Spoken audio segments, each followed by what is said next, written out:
আমাদের এখন রিজার্ভে টাকা নাই। আমরা এমন এক সময়ে সরকারের দায়িত্ব নিয়েছি, আমাদের রিজার্ভ খালি, সব নিয়ে গেছে বাইরে। আমরা এসে এখানে কিছু পাই নাই। এখন কয়েকদিন পরে চাষাবাদ শুরু হবে, ওখানে 40-50 মিলিয়ন ডলার আমাদের দরকার সার আমদানি করার জন্য। এই টাকা জোগাড় করতে আমরা হিমশিম খেয়ে যাচ্ছি। তারপরে এই বিদ্যুৎ আসে বিদেশ থেকে।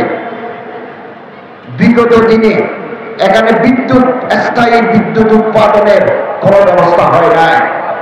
কুইক রেন্টাল করে যেটা হয়েছে, এটা বাংলাদেশের জন্য বিরাট ক্ষতি।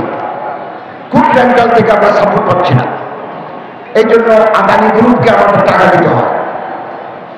ওখানেও আমরা কিছু টাকা দিচ্ছি, সার আমদানির জন্য কিছু টাকা দিচ্ছি, আমাদের রিজার্ভ নেই। তবে আসার কথা হচ্ছে, বিদেশে যারা আছেন তারা ব্যাংকিং চ্যানেলে টাকা পাঠাচ্ছেন। এটা আলহামদুলিল্লাহ গত মাসে 2.2 বিলিয়ন হয়েছে। আপনাদের আত্মীয় স্বজন যারা বাইরে আছেন, হুন্ডিতে টাকা না পাঠিয়ে ব্যাংকিং চ্যানেলে টাকা পাঠালে আমাদের অর্থনৈতিক সমৃদ্ধি আসবে। আমরা চেষ্টা করছি ফরেন ট্রেড, রপ্তানির মাধ্যমে কিছু টাকা আনার জন্য আমরা চেষ্টা করছি। এক কথায় আমরা একটা চ্যালেঞ্জের ভিতরে যাচ্ছি। এই চ্যালেঞ্জ সাথে সমাধানে আমাদের সাথে আপনারাও আছেন, এই বিশ্বাস আমার আছে। সম্মানিত হাজির,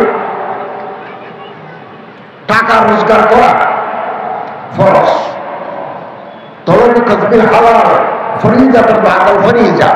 আল্লাহ তাআলা উসমানী সাহেব ইসলামী খুতবাতে লিখেছেন, নামাজ, রোজা, হজ, যাকাত আউয়ালিন ফরজ, নিচে আরো ফরজ আছে।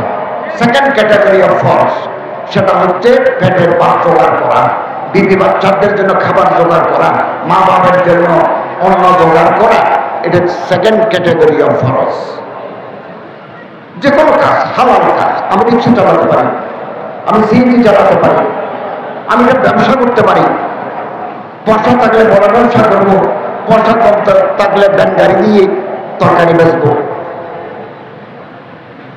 এগুলো ইবাদতের ভিতরে গণ্য, ইবাদতের ভিতরে গণ্য। এবং রাসূলুল্লাহ সাল্লাল্লাহু আলাইহি ওয়াসাল্লামের হাদিস আছে, 10টা যদি অর্থ উপার্জনের ব্যবস্থা থাকে, 9টা হচ্ছে ব্যবসা। 9 মিনের রিজকে আত-তিজারা, রিজিক আসার 10টা পথের মধ্যে 9টা হচ্ছে বিজনেস। আম্বিয়া কেরামদের জীবনে দেখুন, আসআদুন কাঈদুন, আদম আলাইহিস সালাম থেকে হযরত মুহাম্মদ সাল্লাল্লাহু আলাইহি ওয়াসাল্লাম পর্যন্ত আপনি তাদের জীবনে পড়ে দেখুন, তারা কিভাবে বাঁচ থেকে বিবি বাচ্চা কিভাবে চালাচ্ছে, দেখুন তারা কি করে।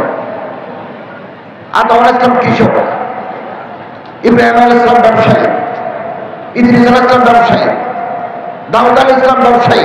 একজনের এক ব্যবসা, কেউ গাছের ব্যবসা, কেউ ব্যাগ বানিয়ে বাজারে বিক্রি করতেন, কেউ লোহা দিই। এটা লোহা দিলেন যে দা ছুরি বানাই দাও, বানাই দিলেন, তিনি লাভ পাবেন। হযরত শুআয়ব আলাইহিস সালাম ছাগলের খামার, মুসা আলাইহিস সালাম ছাগল চড়াতেন।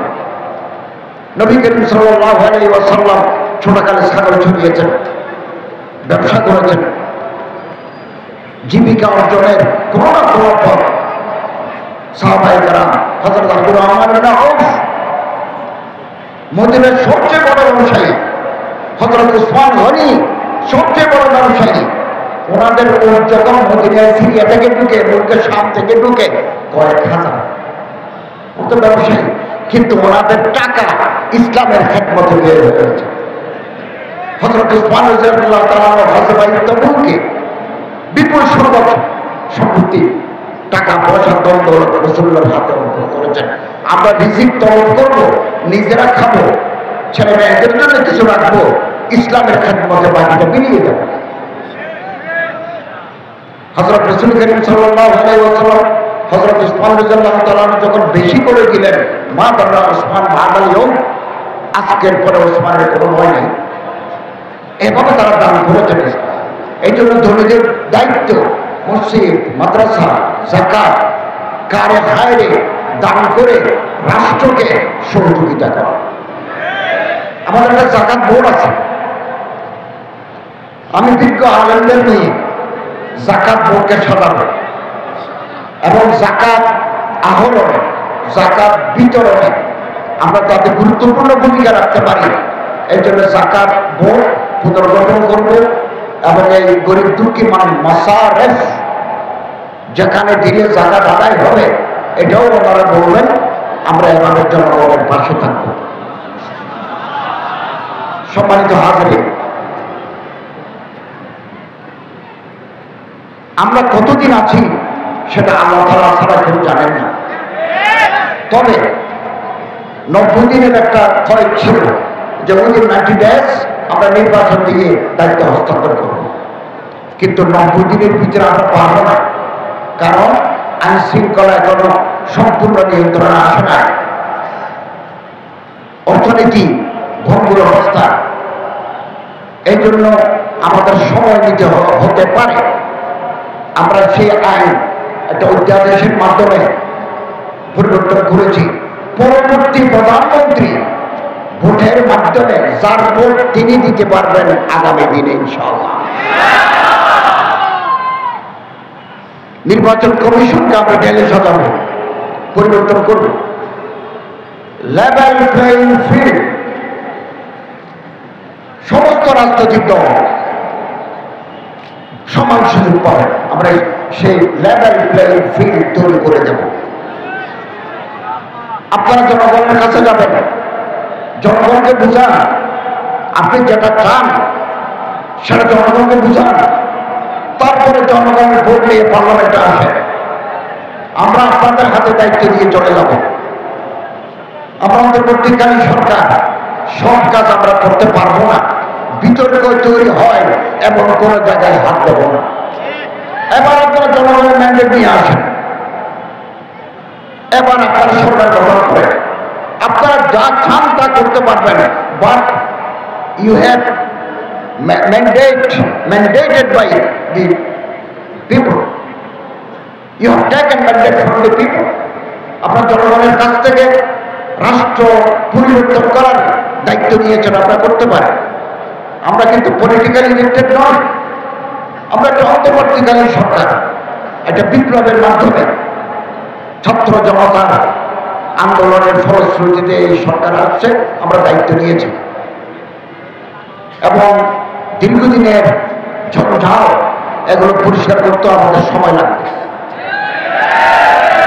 লাগবে এবং যে আগামী দিনে সরকার আসবে সেই সরকার হচ্ছে বেশি গুরুত্বপূর্ণ। একটা বাহামি নাজার এগুলো দূর করুন, এক মুসলমান আর এক মুসলমানের হাত ধরুন, ইখতিলাফাত থাকবে, ইত্তেফাক মাল ইখতিলাফ।